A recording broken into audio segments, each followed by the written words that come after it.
Hi friends, இப்போ நம்ம சிந்து பைரவி பார்க்க போகிறோம். சிந்து பைரவியில் நம்ம சிந்து மேடம் இருக்காங்களே, ஓவர் ஆக்டிங் போட்டு விட்டு அதுக்கப்புறம் வெளியில் வந்து நிற்கிறாங்க.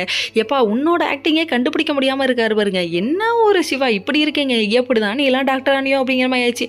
அதுக்கப்புறம் கொண்டு வந்து ஆட்டோவில் ஏற்றி விட்டு சிந்து பத்திரம்ன்றாரு. கடைசியில் ஆட்டோக்கார அங்கிளுக்கு ஒன்றுமே புரியலைங்க. பொறுமையாக போயிட்டுருக்காரு. பாதி தூரம் வந்ததுக்கப்புறம் என் ஆட்டோக்காரர் எவ்வளோ நேரம் பொறுமையாக போவேன், ஒரிஜினல் வெளியே வந்துருச்சுன்னா பார்த்துக்கோங்க, வேகமாக போக அப்படின்றாங்க. கடைசியில் அங்கே போயிட்டு காது குடையிறதுன்னு இவங்களுக்கு உண்மையுமே உடம்பு சரியில்லையா, உடம்பு சரியில்லை தான், அதெல்லாம் சொன்னால் தானே உனக்கு தெரிய போகுது, கம்முனு போ அப்படிங்கிறாங்க. கடைசியில் வீட்டுக்கு இங்கே ஒரு பக்கம் வந்துட்டாங்க, இங்கே ஒரு பக்கம் இந்த கூத்து நடக்க நம்ம பைரவி ஒரு பக்கம் என்ன பண்ணுறாங்க தெரியுமா, சும்மா ஆறுமுகத்தை கூப்பிடுவோன்னு சொல்லிட்டு இங்கே வராங்க. வர வழியில் ஆறுமுகத்துக்காகவே ஒரு செட்டப் போட்டு வச்சுருக்காரு.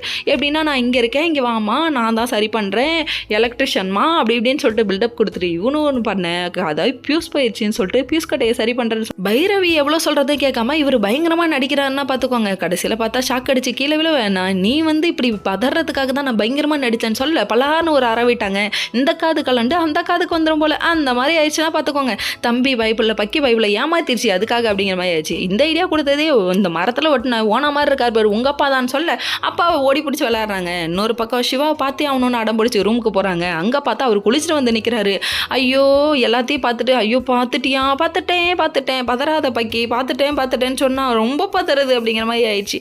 கடைசியில் பார்த்தா எல்லாத்தையும் பார்த்துட்டியான்னு சொல்லி கேட்க, இல்லை அப்பெல்லாம் இல்லைன்னு சொல்லிட்டுருக்காங்க. அவங்க அம்மா வந்தோடனே பீரோவில் வச்சு போட்டுறாராமா, பொண்டாட்டி தானே